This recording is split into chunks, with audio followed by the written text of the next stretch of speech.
Hello everyone, welcome to my Facebook blog. এটা আমাদের আন্দামান ট্যুরের সেকেন্ড দিন। আমরা সেদিনকে সকালবেলা টিফিন কমপ্লিট করে আমরা বেরিয়ে গেছিলাম নর্থ বে আর রস আইল্যান্ডের উদ্দেশ্যে। বেরিয়েছিলাম আমরা 6 জনেই একসাথে, কিন্তু ওখানে পৌঁছানোর পর ওখানকার সব গাইডরা যারা ছিল তারা বলল আজকের ট্যুরে আমাদের যা যা ছিল সেখানে দাদুর যাওয়াটা খুব একটা সহজ হবে না। সেই জন্য আমরা ওখানে দাদুকে নিয়ে যাওয়ার পরই কিছুক্ষণের মধ্যে আমার দাদুকে হোটেলে পাঠিয়ে দিয়েছিলাম। রাজীব গান্ধী ওয়াটার স্পোর্ট যাবো রোজ আইল্যান্ড, তাই তো রোজ আইল্যান্ড যাবো বোটে করে। বিশাল বৃষ্টি পড়ছে, বৃষ্টির মধ্যে অবস্থা খারাপ, কিন্তু তাও যেতে তো হবেই। মা ক্যামেরায় আসার চেষ্টা করছে।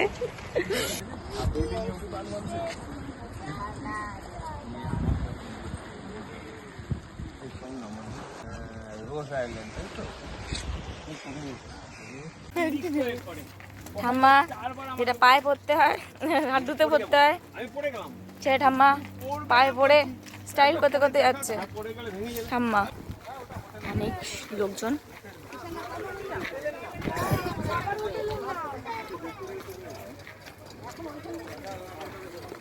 উঠতে হবে, তারপরে আমরা এই বোটটাতে উঠতে পারবো, তারপরে এটাই করে আমরা রোজ আইল্যান্ড যাবো।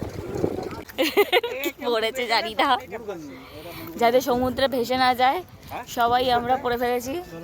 দেখি সবাইকে কেমন লাগছে, মাকে দেখি, তোমাকে আরে কথা করে গলাকে দেখি কেমন লাগছে। আমরা সবাই এখন এটা পড়ে ফেলেছি, এটা আমাদের রক্ষা করবে। মাঝখানে দৈত্য চলে গেল, এটা আমাদের রক্ষা করবে হচ্ছে ডুবে যাওয়া। চলো, আরে কিচ্ছু হবে না, চলো তো।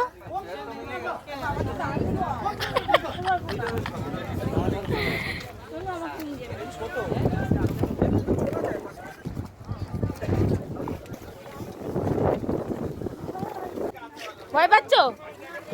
চলো, ভয় পাচ্ছ না তো?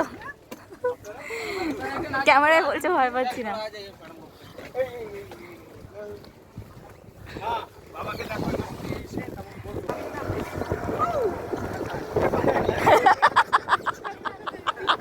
দেখে বাদিও,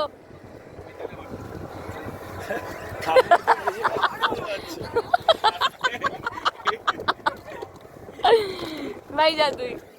প্রথমে বলা হয়েছিল রোজ আইল্যান্ড যাবো, কিন্তু আমরা এখন চেঞ্জ করে ফার্স্টে যাচ্ছি হচ্ছে নর্থ ওয়েতে, সেখান থেকে আমরা রোজ আইল্যান্ডে যাবো। ব্যাপারটা হচ্ছে নিচটা দেখা যাচ্ছে না, ওটাই সব থেকে ভয়ঙ্কর লাগছে হাঁটার সময়। কি হচ্ছে তোমার বলো? আনন্দ আনন্দ আনন্দ শুধু মুখটা দেখা যাচ্ছে, একটু ভয় লাগছে না, একটু ভয় লাগছে না। বাহ, তুমি বলো তো তোমার কেমন লাগছে? ওটা দারুণ দারুণ। আমারও বাবা ভালোই লাগছে। প্রথমে বলা হয়েছিল রোজ আইল্যান্ড যাবো, কিন্তু আমরা এখন চেঞ্জ করে ফার্স্টে যাচ্ছি হচ্ছে নর্থ ওয়েতে, সেখান থেকে আমরা রোজ আইল্যান্ডে যাবো।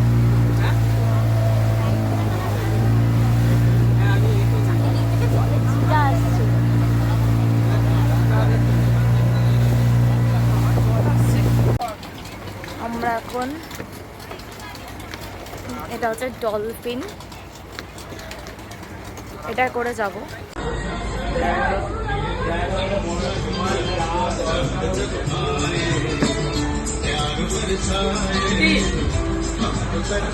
भैया इस बोट का नाम क्या है? अंडमान डॉल्फिन। এটা হলো একটা সাবমেরিন কাইন্ড অফ। এটাতে করে আমরা অ্যাকচুয়ালি ডিপ সিতে যে সমস্ত মাছগুলো আছে সেগুলো দেখার জন্য আমরা যাচ্ছি।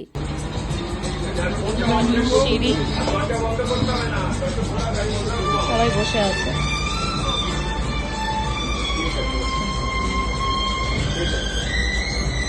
এখান থেকে ভিতরে যে মাছগুলো আছে, মানে সমুদ্রে যে মাছগুলো থাকে সেগুলো সব দেখা যাবে।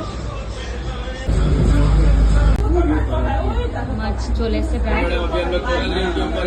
धीरे धीरे आगे बढ़ेंगे। यहाँ पर मूवमेंट स्लो रहेगा क्योंकि यहाँ पे डेप्थ जो है इवन नहीं रहता, इसलिए धीरे धीरे मूव करेंगे। ক্যামেরাতে ঠিক যেরকম দেখতে লাগছে সামনাসামনি এটা আরও অনেক বেশি সুন্দর লাগছিল দেখতে এবং মাছগুলো খুব সুন্দর করে বোঝাও যাচ্ছিল।